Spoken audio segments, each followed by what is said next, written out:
Okay မင်္ဂလာပါဆိုတော့ကျွန်တော်တို့ဒီဗီဒီယိုလေးထဲမှာ Manu AI နဲ့ကျွန်တော်တို့ ADS Manager နဲ့တိုက်ရိုက် link လုပ်ပြီးတော့ဘယ်လိုမျိုး data တွေ analyze လုပ်မလဲဆိုတာကိုဒီဗီဒီယိုလေးထဲမှာကျွန်တော် step by step ရှင်းပြပေးတော့ပါ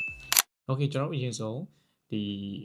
Manu AI နဲ့ကိုကျွန်တော်တို့တစ်ချက်ဝင်မယ်ဝင်ပြီးသွားဆိုလို့ရှိရင်သူက login ဝင်ဖို့တော့ကကျွန်တော် Google ရှိမယ်ပြီးသွားလို့ရှိရင် Facebook နဲ့တိုက်ရိုက်ဝင်လို့ရတယ်အဲ့တော့ continue with Facebook နဲ့ပဲကျွန်တော်ဒီမှာဝင်ပြမယ်ဘာလို့လဲဆိုတော့ကျွန်တော် Meta ADS တွေက data တွေ analyze လုပ်မှာဖြစ်လို့ပါဆိုတော့ Google နဲ့ဝင်လိုက်ရတယ်နော်အဲ့တော့ကျွန်တော်ကcontinue with Facebook ကိုနှိပ်မယ်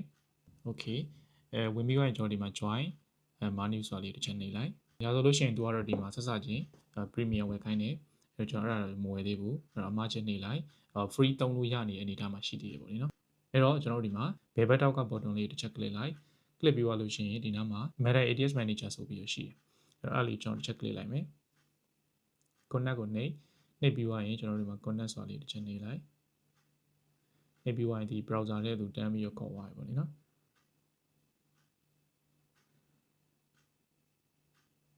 โอเคအဲ့မှာကျွန်တော်တို့က ADS Manager နဲ့ဒီ connect လုပ်ခိုင်းနေပေါ့လေโอเคနော်အဲ့လေးကိုကျွန်တော်တို့က reconnect လုပ်လိုက်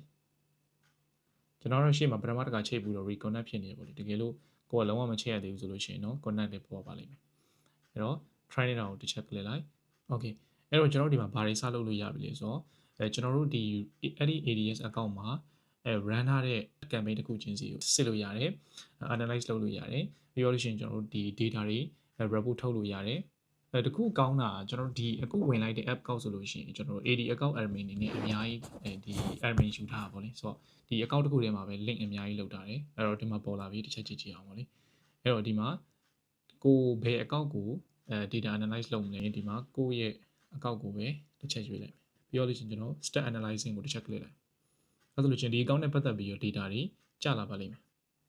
ဒီ pro version မှာဆိုရင်တော့ data analyze လုပ်တာပို့ပြီးတော့မြန်ကောင်းမြန်နိုင်တယ်ပေါ့လေဒါကတော့ကျွန်တော် live version free သုံးနေရဖြစ်တဲ့အတွက်အချိန်ခဏတော့စောင့်ပေးရတယ်ပေါ့လေနော်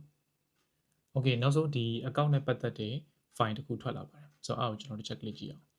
အဲ့တော့အဲ့မှာကျွန်တော်ဘာတွေပါမလဲဆိုတော့ကျွန်တော် metric တွေနဲ့ပြလိုက်မယ်ဒီလထဲမှာသုံးထားတဲ့ lab 30 day report ပေါ့လေအဲ့ထဲမှာကျွန်တော်ဒေါ်လာဒီလမှာဒေါ်လာဘယ်လောက်သုံးထားတယ်ပြီးတော့ impression ဘယ်လောက်ရှိရယ် reach ဘယ်လောက်ရောက်ထားတယ်click တွေပြီးတော့လို့ရှိရင် CTR တွေ CPN တွေ CPC တွေအကုန်ပြပေးလိမ့်မယ်အဲ့ထဲမှာကျွန်တော်က gender က reach impression ဘယ်လောက်ရောက်တယ် reach ဘယ်လောက်ရောက်တယ်ပြီး unknown ကဘယ်လောက်ရောက်လဲဆိုတော့ဒီတော်တော်လေးတိတိကျကျကို data တွေထုတ်ပေးလာတယ်ဆိုတော့ဒီ account နဲ့ပတ်သက်ပြီးတော့ထုတ်ပါအဲ့ဒီမှာကိုကတခုချင်းပြန်ပြီးတော့မေးချင်တယ်ဆိုလို့ရှိရင်လည်းမေးလို့ရတယ်တခုကောင်းတာကကျွန်တော်ဘာသာစကားမကျွမ်းကျင်တဲ့သူတွေဘာသာစကားခက်ခဲရှိတဲ့သူတွေကြတော့မြန်မာလိုကြီးထဲရမေးလို့ရတယ်အဲ့ဒါတော်တော်လေးမိုက်တော့ဒီ AD account မှာတကယ်လို့ကို ID သိရဆိုလည်း ID ထည့်ပေါ့လေတကယ်လို့ ID မသိဘူးကို select ပေးထားတဲ့ဟာကိုပဲသူ analyze လုပ်ပေးလိမ့်မယ်အဲ့တော့ဒီ AD account မှာ edit campaign ဘယ်နှခုရှိလဲ complete ဖြစ်တာမပါ okay အဲ့တိုင်းလေးကျွန်တော်တစ်ချက်ပို့ကြည့်မယ်အဲ့တော့သူ့ဘက်ကဘယ်လို response လုပ်မလဲကျွန်တော်တစ်ချက်ကြည့်မယ်ပေါ့လေနော်သူ data analyze လုပ်နေပြီအဲ့လေကျွန်တော်တစ်ချက်အချိန်ခဏစောင့်ပေးလိုက်မယ်နော်အဲ့တော့ဒီမှာသူစစ်ပေးလာတဲ့ result ကရလာပြီဒီမှာသူပြန်ပြီးတော့ပြပေးတာကြတော့အခုလက်ရှိ run နေတာကြတော့တဲ့22ခုရှိတယ်တဲ့မနေ့ကဆိုလို့ရှိရင်26 ရှိခဲ့တယ်ပေါ့လေအဲ့လိုမျိုးဒီ date တော်တော်လေးပြပေးတယ်နောက်ပြီးတော့လုံးလို့ရတာတွေကကျွန်တော်တို့ဒီ total span တွေခုနကတော့ဒီသူက AD account တစ်ခုလုံးကို overall analyze လုပ်ပြီးတော့ကျွန်တော် data တွေထုတ်ပေးတယ်အဲ့ဒါကိုလည်းကြည့်လို့ရတယ်လို့ကိုတစ်ခုချင်းပြန်မေးလို့ရတယ်ဒါတော့ကျွန်တော်နမူနာမေးပြတာပေါ့လေပြီးတော့လို့ရှိရင်ကျွန်တော် campaign တွေတစ်ခုချင်း select ပေးပြီးတော့အဲ့ campaign တစ်ခုရဲ့ဒီ data report ကိုကျွန်တော်တို့ Excel file နဲ့ထုတ်ခိုင်းလို့ရတယ်အဲ့ Excel file နည်းနည်းလေးအချိန်ပေးရဖြစ်တဲ့အတွက်ဒီ video တွေမှာကျွန်တော်မပြပေးတော့ဘူးကျွန်တော်စမ်းထုတ်ထားပူတဲ့ screenshot တွေမပြပေးလိုက်အဲ့လိုမျိုးပေါ့လေဆိုတော့ကျွန်တော်တို့အရင်တုန်းကလိုမျိုး ADS Manager website ကြီးတွေကိုဝင်ပြီးတော့ကျွန်တော်တို့ download တွေလိုက်ပြီးတော့ file တွေ download လိုက်ပြီးတော့ဆွဲနေကြမလို့တော့ဘူးဒီမှာနေတခါတည်းအကုန်လုံးလုပ်လို့ရတယ်အဲ့တော့ကိုတခုချင်း ADS Manager application တွေကိုဝင်ပြီးတော့တခုချင်းလိုက်ပြီးတော့ရေးနေကြမလို့တော့ဘူး